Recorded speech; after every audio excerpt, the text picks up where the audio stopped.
नमस्कार दोस्तों, स्वागत है आपका अपने टीचिंग चैनल पर एपी टीचिंग क्लासेस पर, जहां पर हम DSSB में आपके प्रीवियस ईयर क्वेश्चन लेकर के आए थे प्रॉफिट एंड लॉस के, जिसकी आज चौथी क्लास है।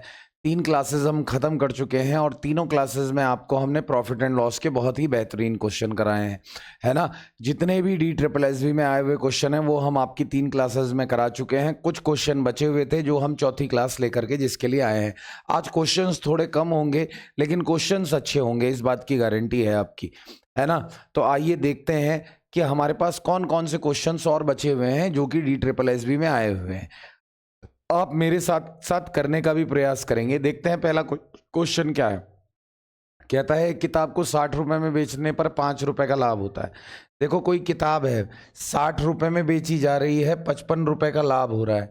अगर आपने उस 5 रुपए का लाभ हो रहा है, 60 रुपए में आपने बेची है, 60 रुपए में आपने बेची है, तो ये आपका SP हो गया। और वो कहता है 60 रुपए में बेचने पर 5 रुपए का लाभ हुआ है। तो 5 रुपए का अगर लाभ हुआ है 60 रुपए में बेचने पर, तो यानी CP जो रहा होगा उसका CP 55 रुपए रहा होगा। 55 रुपए CP रहा होगा, तो आप खुद सोचो कि अगर 55 रुपए के सामान को मैं 120 रुपए में बेच दूं, 55 के सामान को 120 रुपए में बेच दूं, तो मुझे कितने का लाभ होगा। तो बेटा ये देखो कि 120 और 55 में कितने का अंतर है। 10 में से 5 गया, 5 आ गया। 11 में से 5 गया आपका 7 5 11, 75 रुपये आपका आ जाएगा। तो ये बहुत ही आसान सवाल था, है ना। तो ये सॉरी 11 में से 5 जाएगा तो आपका 6 बच जाएगा। आप ऐसे भी नॉर्मली भी निकाल सकते हो, ऐसी कोई बात नहीं है, है ना। 55 है तो 5 जोड़ दो, 50 हो जाएगा। 45 और 20 65, है ना। तो 65 रुपये जो आ जाएगा उसका लाभ आ जाएगा अगर आप 120 रुपये में बेचेंगे। मेरी बात आ गई होगी आपको समझ में, ठीक है।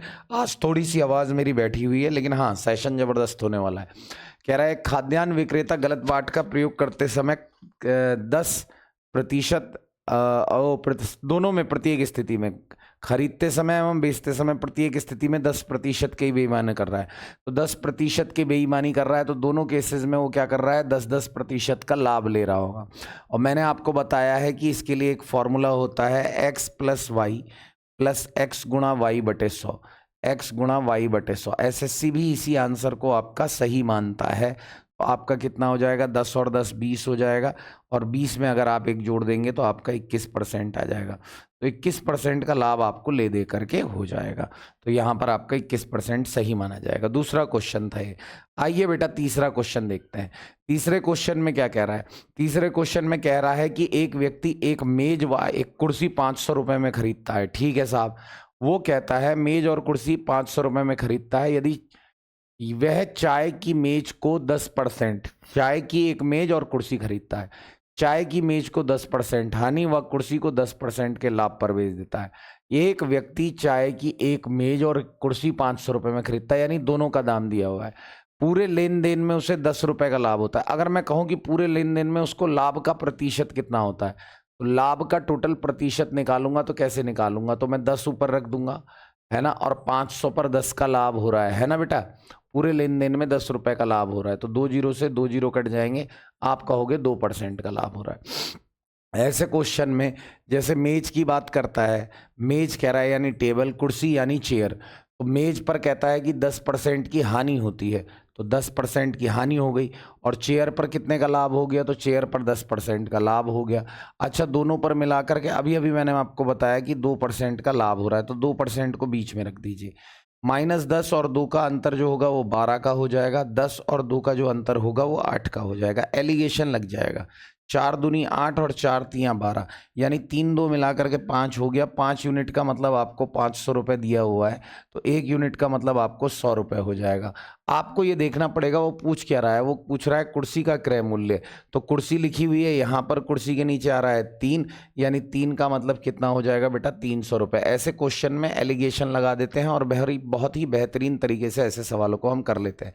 ये सवाल आसान होते हैं, बस आपको एक चीज़ का ध्यान रखना है कि ऐसे केसेस में जहां 2 पार्ट में बांट रहा है वहां पर एलिगेशन का यूज होता है। आइए देखते हैं बेटा चौथा क्वेश्चन। चौथा क्वेश्चन आपसे क्या कह रहा है, ध्यान से पढ़िए। कहता है एक व्यापारी एक ग्राहक को 10 कुर्सियां व 2 मेज जो है वो 7,000 रुपये में बेचता है, एवं दूसरे ग्राहक को 10 कुर्सियां व 3 मेज समान मूल्य पर 8,000 रुपए में बेचता है। कहता है एक कुर्सी का मूल्य ज्ञात कीजिए। 10 कुर्सी और 2 मेज 7,000 रुपए में बेचता है, ठीक है ना।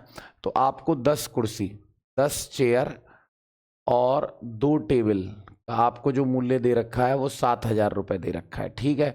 और यहां पर आपसे कहता है 10 चेयर, 10 कुर्सियां और 3 मेज का मूल्य, 10 कुर्सियां और 3 टेबल का मूल्य जो वो आपको देता है वो कितना देता है, 8,000 रुपए देता है। देखो यहां पर क्या है, 10 कुर्सी तो दोनों में सेम है, यानी जो फर्क आ रहा है वो किसके वजह से, टेबल की वजह से आ रहा है। और टेबल की वजह से कितने का फर्क आ रहा है, 1,000 रुपए का फर्क आ रहा है। तो यानी एक टेबल का मूल्य जो होगा वो 1,000 रुपए हो जाएगा। एक टेबल का मूल्य 1,000 रुपए हो जाएगा। वो एक कुर्सी का मूल्य पूछ रहा है, तो कहीं भी टेबल का मूल्य रख दीजिए। जैसे 10 चेयर था तो 2 टेबल का मूल्य कितना हो जाएगा, 2 टेबल का मूल्य 2,000 रुपए हो जाएगा, है ना। और इसे 7,000 के बराबर रख दीजिए। इस तरीके से 10 चेयर का जो मूल्य आएगा वो 5,000 रुपये आ जाएगा, और आपका जो एक चेयर का मूल्य आ जाएगा 500 रुपये आ जाएगा। तो बहुत ही आसान सवाल था, कोई दिक्कत वाली बात नहीं थी। आप यहाँ पर ऐसे भी समझ सकते थे, कोई ज़रूरत नहीं थी पेन चलाने की। देखो 10 कुर्सियाँ और 2 मेज, 10 कुर्सियाँ, कुर्सियाँ तो यहाँ पर भी 10 हैं, कुर्सियाँ यहाँ पर भी 10 हैं, 2 मेज हैं, 3 मेज हैं। यहाँ पर 7,000 रुपये में खरीद रहा है, यहाँ 8,000 रुपये में खरीद रहा है। चेंजमेंट कहाँ पर आ रहा है, एक मेज पर चेंजमेंट आ रहा है। तो एक टेबल का मूल्य यहाँ से आपको 1,000 रुपये पता चल गया, 1,000 का ही तो गैप आ रहा था। तो अगर 1,000 एक टेबल का मेज का मूल्य है तो 2 मेज का मूल्य कितना हो जाएगा, 2,000 रुपये। 7,000 में से 2,000 चला गया तो आपका बच गया 5,000 रुपये। यानी 10 कुर्सियाँ जो हैं, 10 चेयर जो हैं वो 5,000 रुपये की हैं। तो एक चेयर आपकी कितने रुपए की हो जाएगी, तो एक चेयर आपकी 500 रुपये की हो जाएगी। बहुत ही आसान सवाल था चौथा वाला। पांचवें सवाल को देखो, एक वस्तु को 55 रुपये में बेचने पर 10% का लाभ होता है। यदि उस वस्तु को 58 रुपये में बेचा जाए तो लाभ क्या होगा। देखो 55 रुपये मैंने आपको बताया, 55 रुपये में बेच रहे हो, और मैं कहता हूं कि 100% जो है उसका क्रय मूल्य है। अगर वो आप उसे 10% लाभ पर बेच रहे हो, यानी 55 रुपये का मतलब 110% है, ठीक है ना। 10% का लाभ हो रहा है, 100% मैंने उसका सीपी मान लिया। तो मैं कहूंगा कि 1 रुपये का मतलब कितना हो जाएगा आपका, 2% हो जाएगा। आप क्या कह रहे हो, आप कह रहे हो मैं उसे 58 रुपये में बेचूंगा। 58 रुपये का मतलब कितना हो जाएगा, तो 58 की आपको 2 से मल्टीप्लाई करनी पड़ेगी। 2 8 जा 16 हो जाएगा, 2 5 जा 10 और 11 हो जाएगा, 116% हो जाएगा। यानी बेचने पर कितने परसेंट का लाभ हो जाएगा, आपको 16% का लाभ हो जाएगा। तो ये भी बहुत ही आसान सवाल था जिसे आप आराम से कर सकते थे। पांचवा क्वेश्चन है ना। आगे देखते हैं बेटा। कहता है एक उपकरण पर लागू होने वाला मूल्यह्रास 20% है।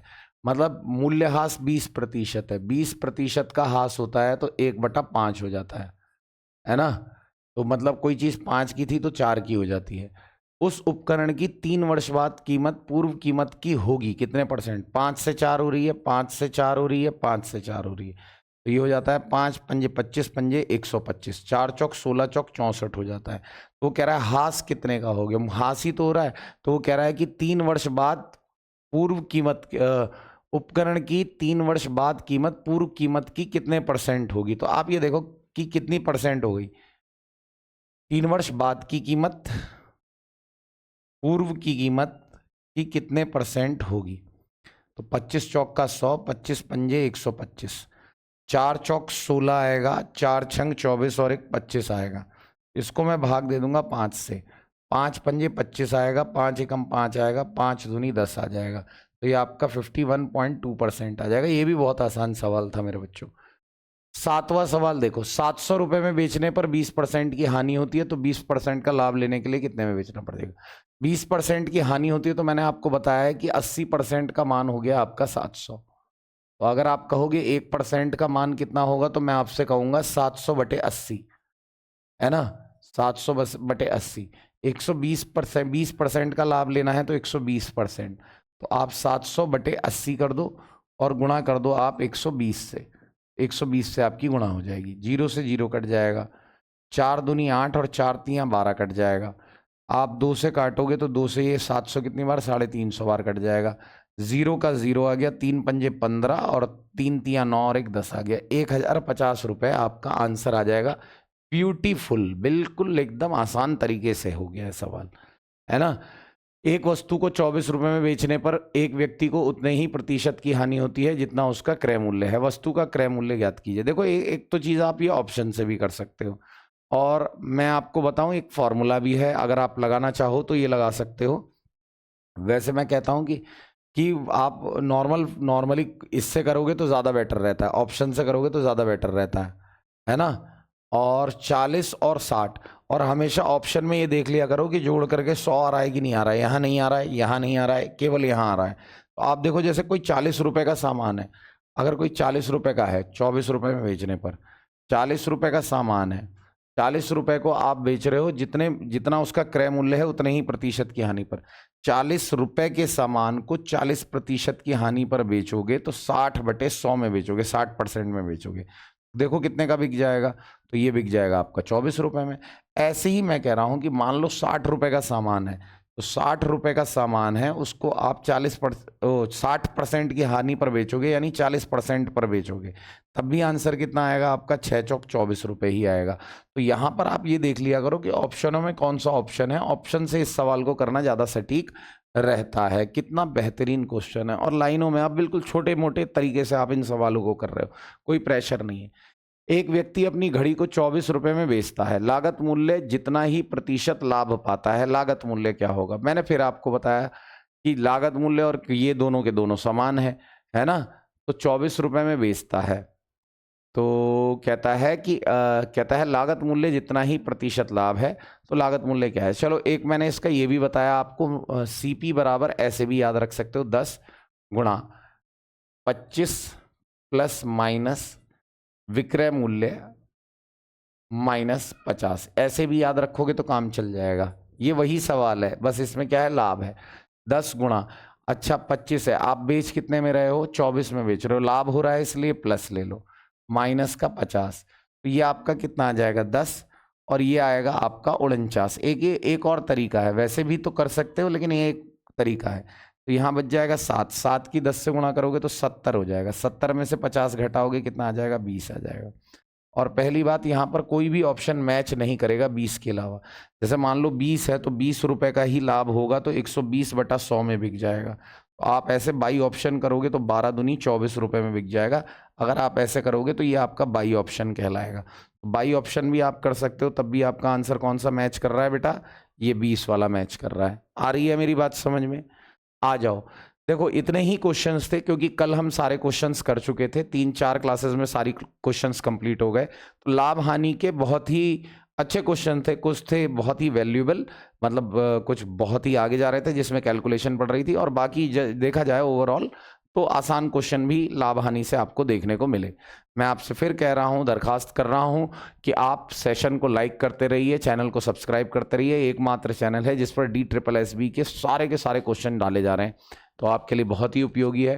चाहे DSSB की क्लास हो, यूपी टेट की हो, सुपर टेट की हो, सी टेट की हो, KVS हो, NVS हो, बेटा हम आपकी सारी तैयारी मैथ की कराएंगे। हमसे व्हाट्सएप और टेलीग्राम पर जुड़ना है तो डिस्क्रिप्शन जो है वो लिंक में जाकर के देखिए, और जल्दी से जल्दी ज्वाइन हो जाइए। आगे आप लोगों के लिए बहुत ही अच्छी चीज़ें लेकर के हम लोग आने वाले हैं, बस आपका सहयोग मिलना चाहिए। क्लासेस रेगुलर हो रही हैं, कभी कभी बीच में टेक्निकल प्रॉब्लम होती है, या जैसे आज आवाज़ ख़राब है, लेकिन फिर भी आपका लेक्चर रिकॉर्ड किया जा रहा है ना। तो आप इससे चीज़ से मत घबराइए, हम लंबे समय तक आपका साथ देंगे। थैंक यू, और बहुत बहुत धन्यवाद DSSB के AP टीचिंग क्लासेस से जुड़े रहने का। Thank you very much.